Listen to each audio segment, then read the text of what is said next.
میرے حسین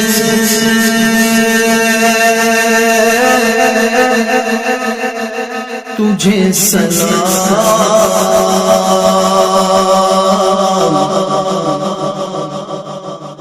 میرے حسین تجھے سلام۔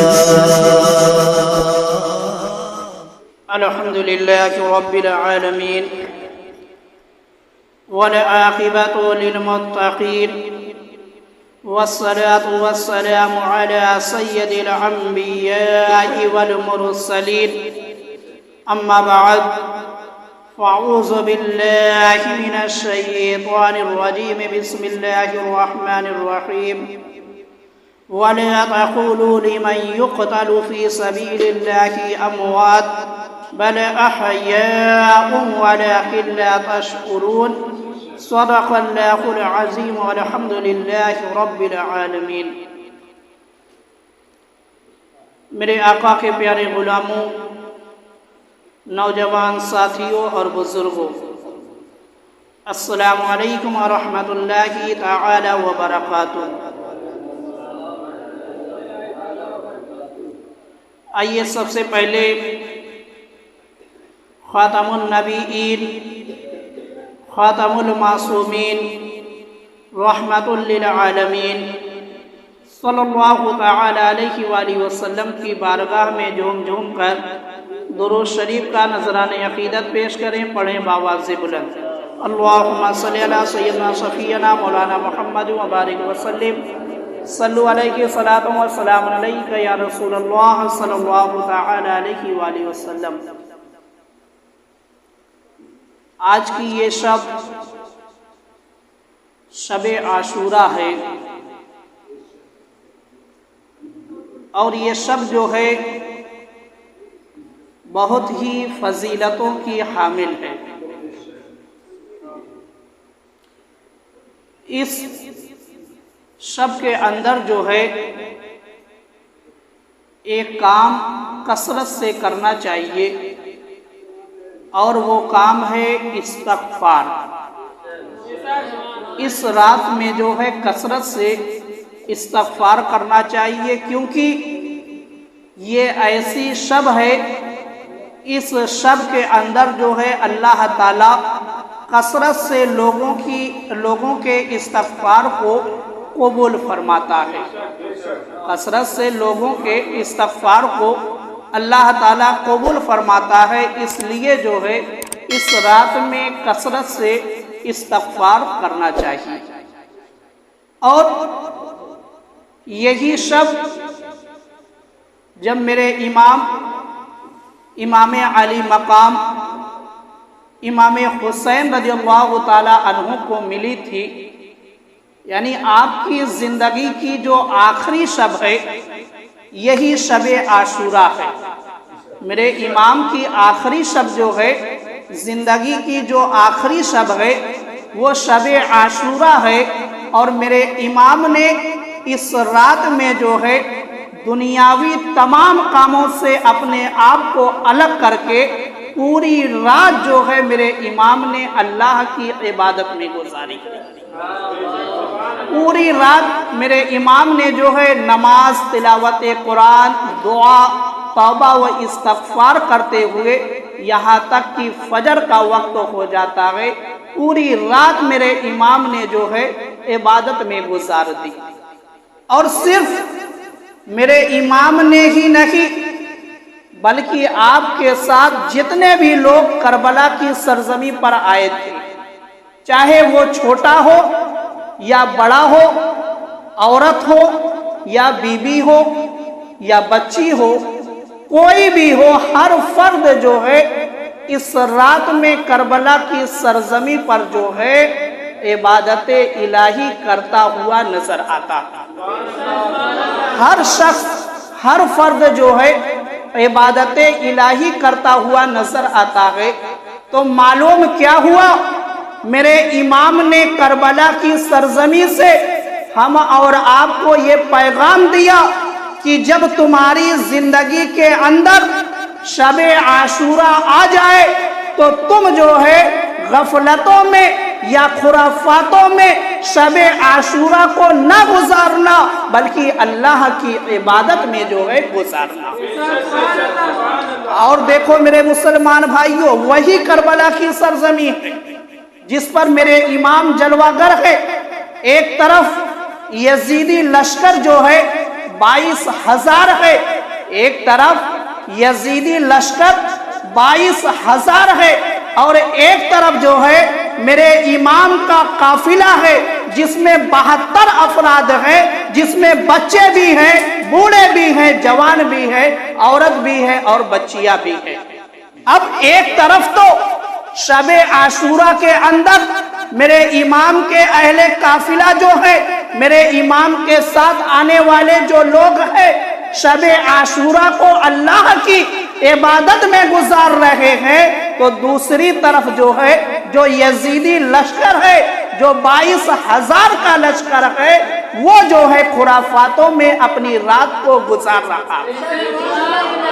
یہاں تک کہ مورخین نے لکھا ہے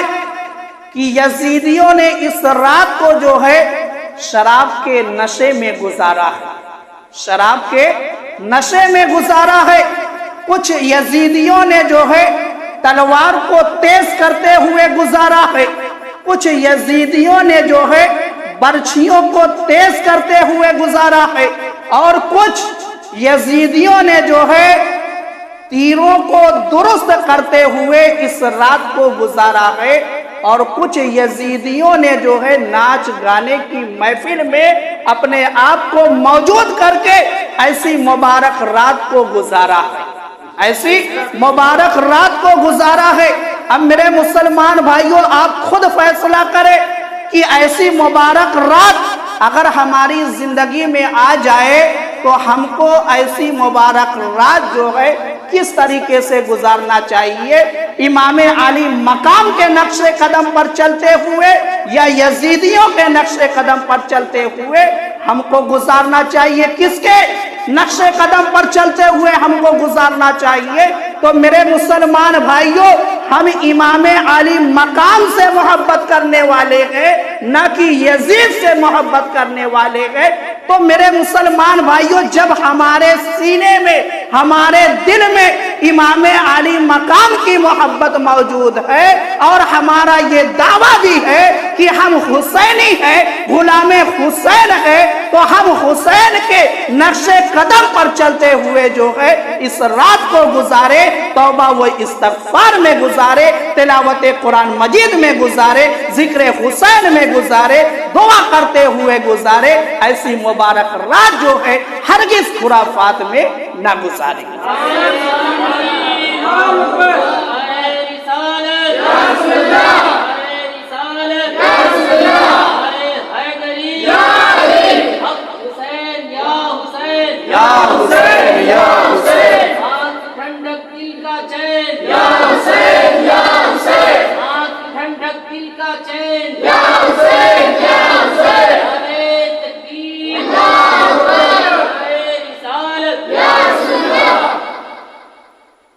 میرے مسلمان بھائیوں، یہ معرکہ کربلا جو ہے کوئی افسانہ نہیں ہے، یعنی کوئی کہانی نہیں ہے کہ بس لوگوں نے گڑھ دیا، یہ حقیقت ہے۔ یہ معرکہ کربلا حقیقت ہے،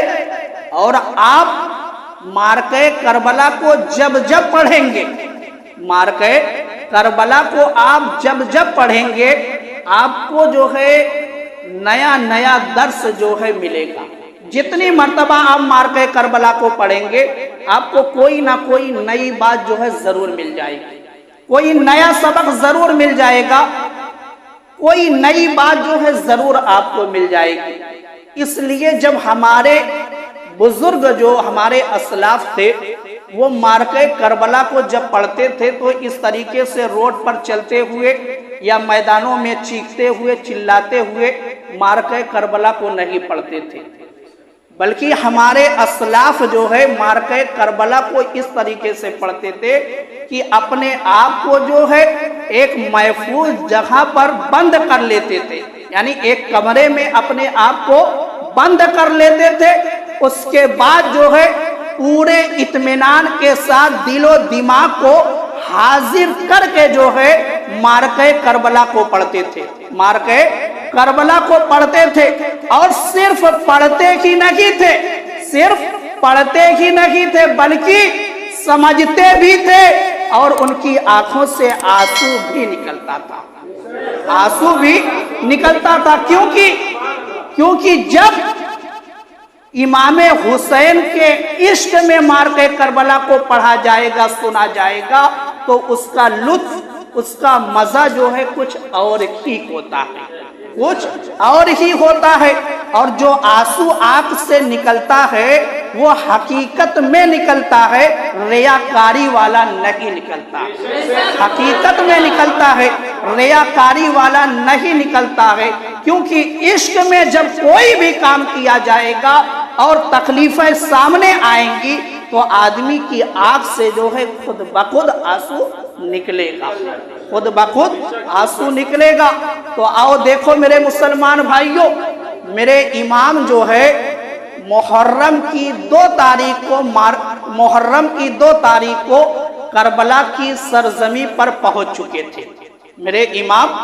محرم کی 2 تاریخ کو کربلا کی سرزمین پر پہنچ چکے تھے، اور حر بن ریاحی نے جو ہے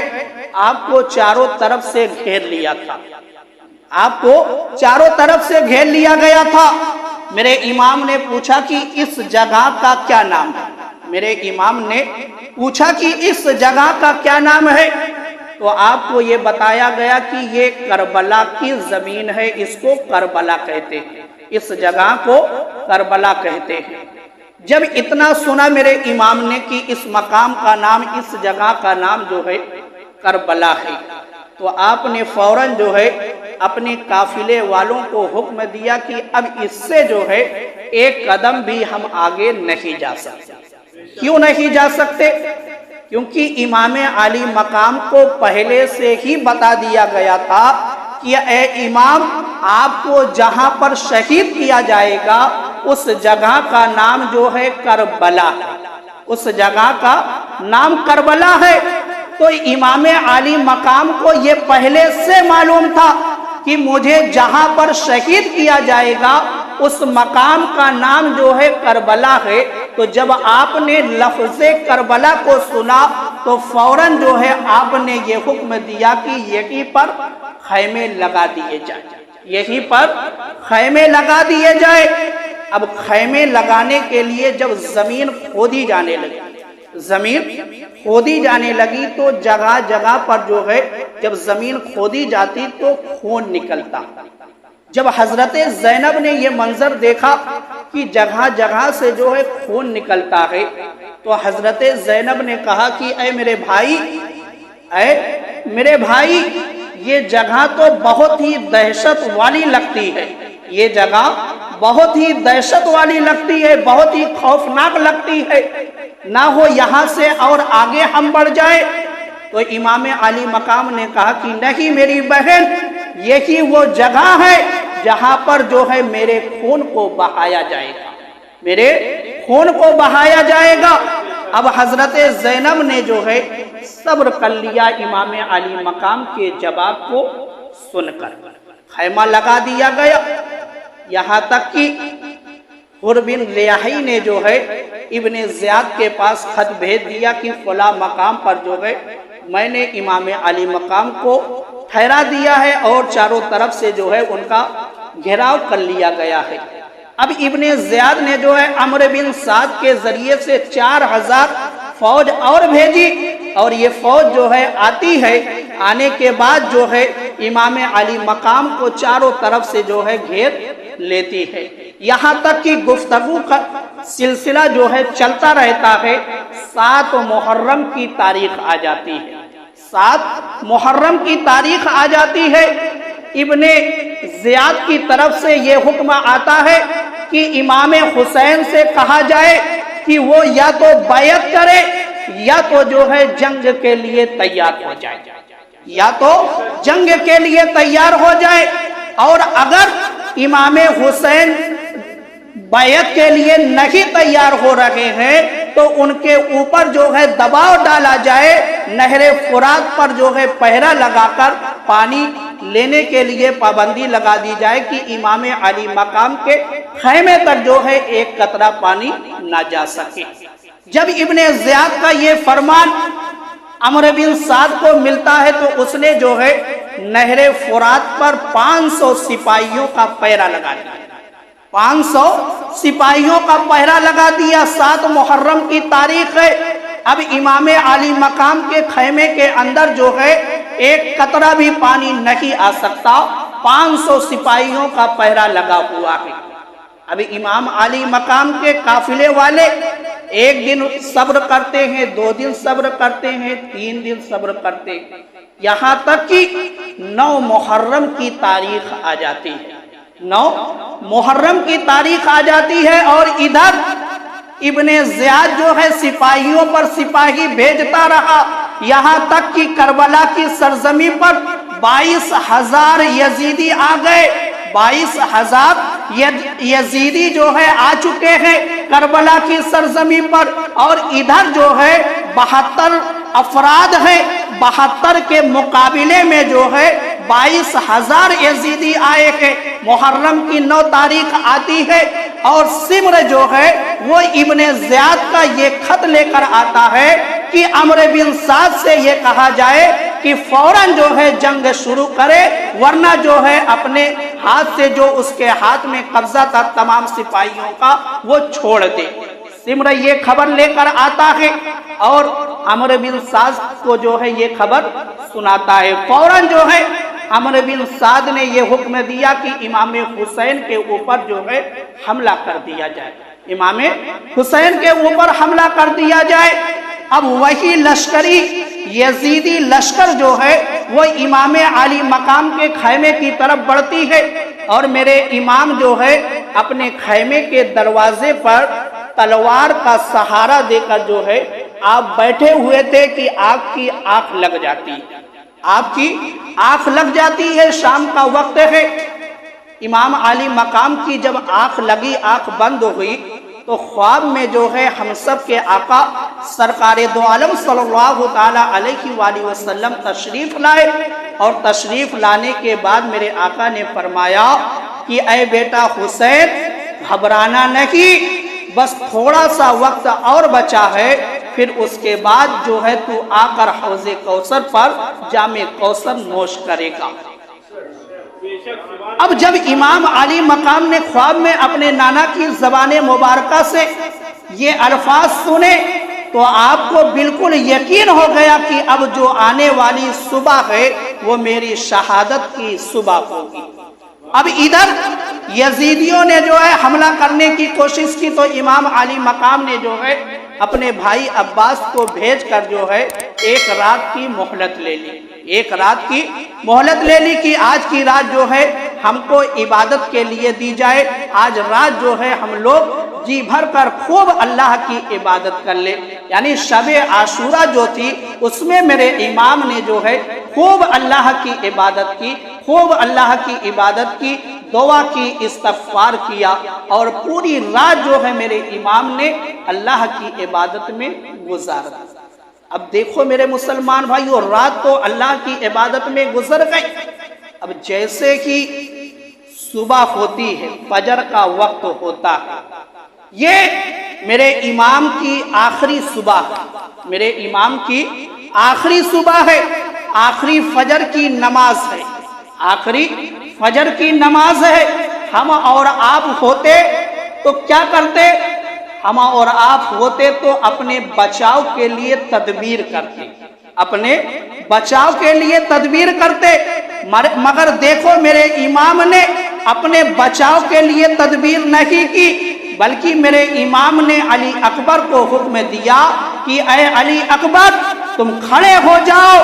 اور فجر کی آذان دو، اور فجر کی آذان دو۔ جب علی اکبر نے اللہ اکبر کی صدا بلند کی ہے تو علی اکبر کی آواز سے جو ہے پورا کربلا کا میدان گونج رہا تھا، پورا کربلا کا میدان جو ہے گونج رہا تھا۔ علی اکبر نے فجر کی آذان دی۔ میرے مسلمان بھائیوں، ادھر بھی فجر کی آذان ہو رہی ہے، ادھر بھی سمر جو ہے فجر کی آذان دے رہا ہے۔ یعنی دونوں طرف فجر کی اذان ہو رہی ہے، ادھر جو ہے میرے امام علی مقام مصلی پر کھڑے ہو کر امامت کر رہے ہیں، اور ادھر جو ہے ابن سعد جو ہے مصلی پر کھڑا ہو کر نماز پڑھا رہا ہے۔ ایک طرف تو 72 ہے اور ایک طرف جو ہے 22,000 ہے۔ اب یہاں سے ہم اور آپ کو سبق کیا ملا؟ سبق یہ ملا کہ جو ہے تعداد دیکھ کر کسی کے پیچھے کھڑے ہو کر نماز نہیں ادا کر لینا چاہیے، بلکہ میرے امام نے ہم اور آپ کو یہ سبق دے دیا کہ تم جو ہے تعداد دیکھ کر کسی کے پیچھے ہرگز نہ جانا، بلکہ عقیدہ دیکھ کر جو ہے تب پیچھے کھڑے ہو کر نماز ادا کرنا، کیونکہ اگر عقیدہ نہیں درست ہوگا تو ہرگز جو ہے نماز نہیں ہوگی۔ یہ میرے امام نے کربلا کی سرزمین سے ہم اور آپ کو پیغام دیا۔ اگر آج لبرل والوں کی باتیں لے لی جائے جو پلپلے پن والے ہیں، ان کی باتیں لے لی جائے جو یہ کہتے ہیں کہ کسی کے پیچھے بھی کھڑے ہو کر نماز پڑھ لینی چاہیے، ہم تو اپنی نماز پڑھتے ہیں۔ اگر وہ کربلا کے میدان میں ہوتے، کیا وہ امام حسین سے کہتے کہ ادھر تو 22,000 ہے، آپ 72 کو لے کر کیوں نماز پڑھ لیں، 22,000 کے ساتھ نماز پڑھ لیں؟ اگر آج والے پلپلے پن والے لبرل والے ہوتے، کیا وہ امام علی مقام سے یہ کہتے؟ نہیں میرے مسلمان بھائیوں، میرے امام نے ایک نظام دیا ہے کربلا کی سرزمین سے کہ یہ نظام میرا ہے، اس کو مضبوطی سے تھام کر رکھنا، پہلے امام کے عقیدے کو دیکھنا، پھر پیچھے کھڑے ہو کر نماز ادا کرنا، تعداد دیکھ کر جو ہے ہرگز نماز نہ ادا کرنا۔ اور دیکھو میرے مسلمان بھائیوں، اب فجر کی نماز ادھر بھی ہو رہی ہے، فجر کی نماز ادھر بھی ہو رہی ہے، دونوں طرف فجر کی نماز ہو رہی ہے۔ نماز مکمل ہوئی، میرے امام نے فجر کی نماز ایسا نہیں کہ جلدی سے ادا کر کے ختم کر دی، میرے امام نے خوب لمبا رکوع کیا، خوب لمبا قیام کیا، خوب لمبا جو ہے سجدہ کیا، اور بالکل خشوع اور خضوع کے ساتھ جو ہے میرے امام نے نماز فجر ادا کی، کیونکہ میرے امام کو معلوم تھا کہ یہ میری زندگی کی آخری فجر کی نماز ہے، پھر اس کے بعد جو ہے میں فجر کی نماز نہیں ادا کر پاؤں گا، اس لیے میرے امام نے جو ہے بالکل خضوع اور خضوع کے ساتھ جو ہے نماز فجر کو ادا کیا، اور ادا کرنے کے بعد جو ہے میرے امام اپنی اونٹنی پر سوار ہوتے ہیں، اور سوار ہونے کے بعد میرے امام یزیدی لشکریوں کے قریب جا کر جو ہے میرے امام نے ایک خطبہ دیا، اتمام حجت کیا، خطبہ دیا، یزیدیوں کو سمجھایا، اپنے مقام کو بتایا کہ میرے نانا کا یہ فرمان ہے میرے بارے میں، میرے بابا کے بارے میں میرے نانا کا یہ فرمان ہے، میری ماں کے بارے میں میرے نانا کا یہ فرمان ہے۔ یعنی میرے امام نے کربلا کی سرزمین پر حدیث پاک کی تلاوت کر کر کے یزیدیوں کو سمجھانے کی کوشش کی، مگر یزیدیوں کی سمجھ میں نہیں آیا۔ کیوں نہیں آیا؟ کیونکہ میرے مسلمان بھائیوں، جن کے دل پر مہر لگ جاتی ہے، جن کے کانوں پر مہر لگ جاتی ہے، جن کی آنکھوں پر مہر لگ جاتی ہے، پھر ان کی سمجھ میں جو ہے حق بات نہیں آتی ہے، ان کی سمجھ میں حق بات نہیں آتی ہے۔ میرے امام کے اسی خطبے سے جو ہے ہم جیسوں کو بھی حوصلہ ملتا ہے۔ کیا حوصلہ ملتا ہے؟ کہ ہم لوگ روز سمجھانے کی کوشش کرتے ہیں، روز قرآن کی تلاوت کر کے بتاتے ہیں کہ قرآن کا یہ مطلب ہے، قرآن یہ حکم دے رہا ہے، حدیث پاک پڑھ کے روز سمجھانے کی کوشش کرتے ہیں، مگر جب لوگوں کی سمجھ میں نہیں آتا تو ہم کو کربلا سے جو ہے حوصلہ مل جاتا ہے کہ جب میرے امام نے یزیدیوں کو سمجھایا تھا، ان کی سمجھ میں نہیں آیا، ان کے کانوں پر مہر لگ گئی تھی، تو ان کے کانوں پر مہر لگنے میں کون سی بڑی بات ہے، اس لیے جو ہے ان کی سمجھ میں نہیں آتا ہے۔ تو میرے مسلمان بھائیوں، میرے امام نے جو ہے ایک مدلل مضبوط خطبہ دیا، مگر سمر نے جو ہے بیچ میں میرے امام کے خطبے کو کاٹ دیا۔ اور کہا کہ اے حسین اپنی تقریروں کو بند کر. اس طریقے سے بدتمیزی کا الفاظ جو ہے اس نے استعمال کیا کہ اے حسین اپنی تقریر کو بند کرے اور جو ہے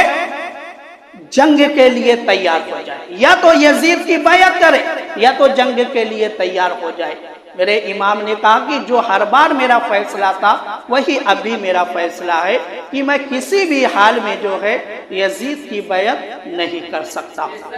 تو میرے مسلمان بھائیوں اب دیکھو, جب میرے امام نے خطبہ مکمل کر لیا آپ واپس آ گئے اور ادھر جو ہے جنگ شروع ہو جاتی ہے. عمرو بن سعد نے جو ہے پہلا تیر چلا کر جنگ کی ابتدا کر دی, جنگ کی ابتدا کر دی.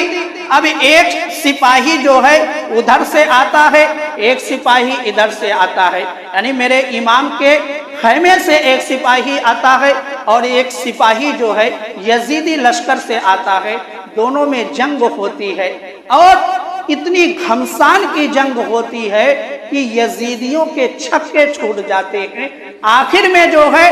ہر سپاہی کو میرے امام کے جتنے بھی سپاہی تھے سب کو جو ہے یزیدیوں نے جب تک چاروں طرف سے گھیر کر ایک ساتھ نہیں حملہ کیا ہے تب تک کسی بھی سپاہی پر جو ہے یزیدیوں نے جو ہے کنٹرول نہیں پایا ہے, کنٹرول نہیں پایا ہے. چاروں طرف سے جب گھیر لیا جاتا, تیر تلوار نیزے ایک ساتھ چلنے لگتے تو تنے تنہا اکیلا سپاہی کتنے آدمیوں کا مقابلہ کرتا. تو آخر میں جو ہے وہ جام شہادت نوش کر کے جو ہے حوض کوثر پر پہنچ جاتا ہے, جام کوثر نوش کرنے کے لیے میرے آقا کے دست مبارک سے. اس طریقے سے میرے مسلمان بھائیوں پہلے جو ہے میرے آقا امام علی مقام کے جو عزیز و اقارب تھے, یعنی آپ کے دوست, آپ کے ساتھی, آپ کے چاہنے والے, آپ کے محبین, یہ سب جو ہے پہلے جنگ میں جاتے ہیں, ایک ایک کر کے جو ہے جام شہادت کو نوش کرتے ہیں. جب عزیز و اقارب کا قافلہ ختم ہو جاتا ہے پھر اس کے بعد جو ہے مسلم بن عقیل کے جو شہزادے ہیں وہ جنگ میں جاتے ہیں. ان لوگوں نے بھی جو ہے جام شہادت کو نوش کر لیا. پھر اس کے بعد جو ہے حضرت علی کے شہزادے جاتے ہیں, ان لوگوں نے بھی جو ہے جام شہادت کو نوش کر لیا. پھر اس کے بعد امام حسن کے جو شہزادے تھے وہ جاتے ہیں, ان لوگوں نے بھی جو ہے جام شہادت کو نوش کر لیا. یہاں تک کہ اب میرے امام کے خیمے میں جو ہے صرف 3 لوگ رہ جاتے ہیں, صرف 3 لوگ جو ہے رہ جاتے ہیں, حضرت علی اکبر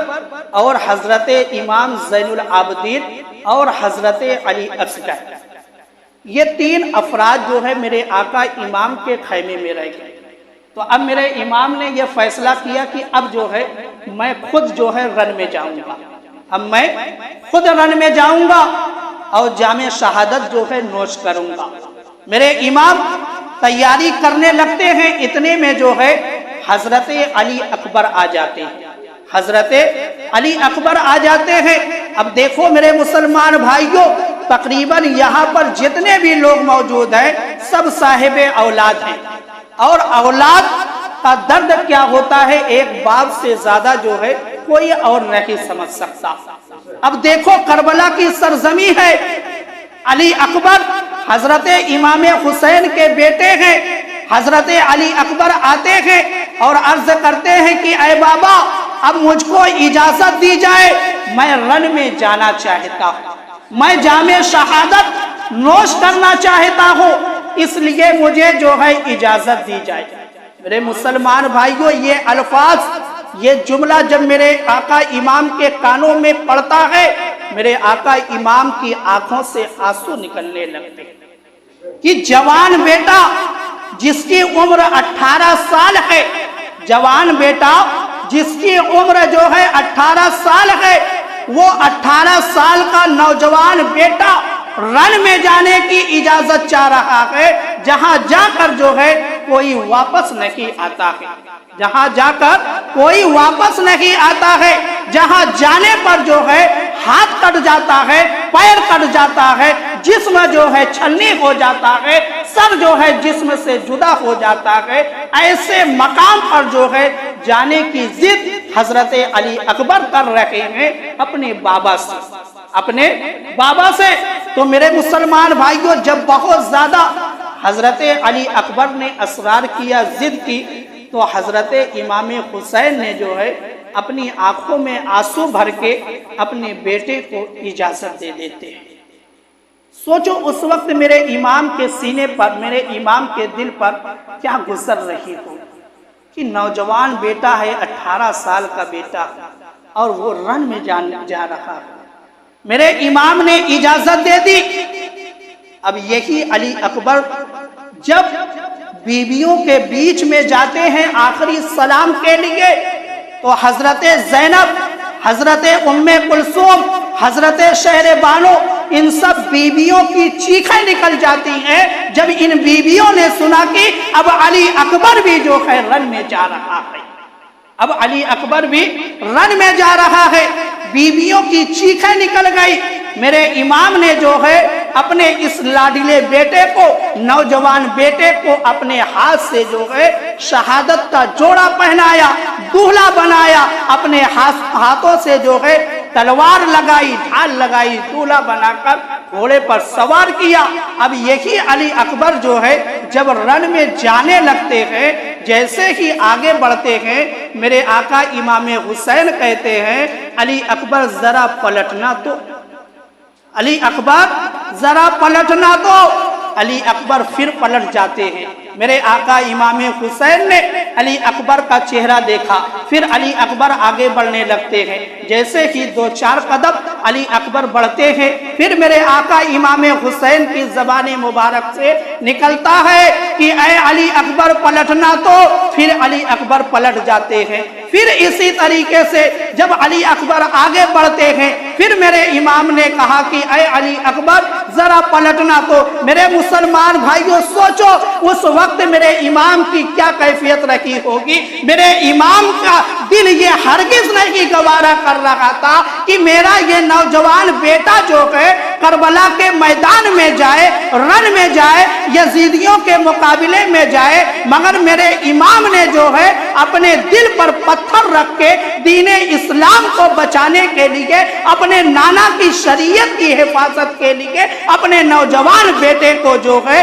رن میں بھیج دیا، رن میں بھیج دیا۔ اور علی اکبر جو ہے رن میں جاتے ہیں، اور آپ نے جو ہے خوب خمسان کی لڑائی لڑی، یہاں تک کہ ایک ایک کر کے جو ہے یزیدیوں کے چھکے چھوڑا دیے۔ بہت سارے یزیدیوں کو جو ہے آپ نے فی نار جہنم کیا، اور یہاں تک کہ آپ دھوپ سے، پیاس کی وجہ سے تھک جاتے ہیں۔ پھر پلٹ کر امام حسین کی بارگاہ میں آتے ہیں اور کہتے ہیں کہ بابا اگر ایک گھونٹ پانی مل جائے، ایک پیالہ پانی مل جائے، تو میں سارے یزیدیوں کو جو ہے تنہ تنہا دیکھ کر سکتا ہوں، قتل کر سکتا ہوں، فی نار جہنم کر سکتا ہوں۔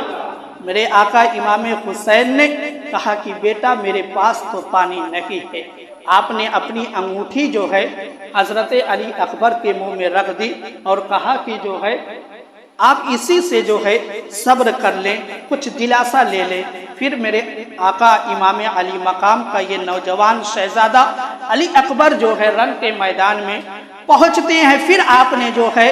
شیروں کی طرح حملہ کیا اور بہت یزیدیوں کو جو ہے پھر آپ نے فی نار جہنم کیا۔ آخر میں یہی ہوتا ہے کہ آپ کو جو ہے چاروں طرف سے گھیر لیا جاتا ہے، تیر، تلوار، نیزے جو ہے سب کچھ ایک ساتھ چلنے لگتے ہیں، اور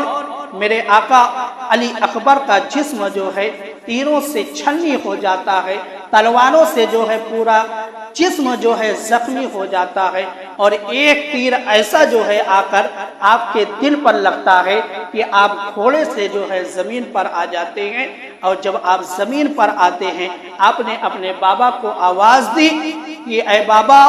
آپ میری خبر لیں۔ امام علی مقام آپ دوڑتے ہوئے رن کے میدان میں جاتے ہیں، اور علی اکبر کو اپنی گود میں اٹھاتے ہیں، چہرے کو صاف کرتے ہیں، اور علی اکبر نے اپنی آنکھ کو جب کھولا ہے تو علی اکبر نے کہا کہ بابا یہی نیزہ اگر میرے جو سینے میں لگا ہے اگر آپ نکال دیں تو اب بھی میرے اندر جو ہے اتنی طاقت ہے کہ میں یزیدیوں سے لڑ سکتا ہوں۔ سوچو میرے مسلمان بھائیوں، میرے آقا امام علی مقام نے جو ہے پوری طاقت کو جمع کر کے جس وقت اس نیزے کو نکالا ہے تو اس نیزے کی انہی پر جو ہے علی اکبر کا دل بھی آ جاتا ہے، علی اکبر کا دل بھی باہر نکل جاتا ہے۔ اور مورخین نے تو یہاں تک لکھا ہے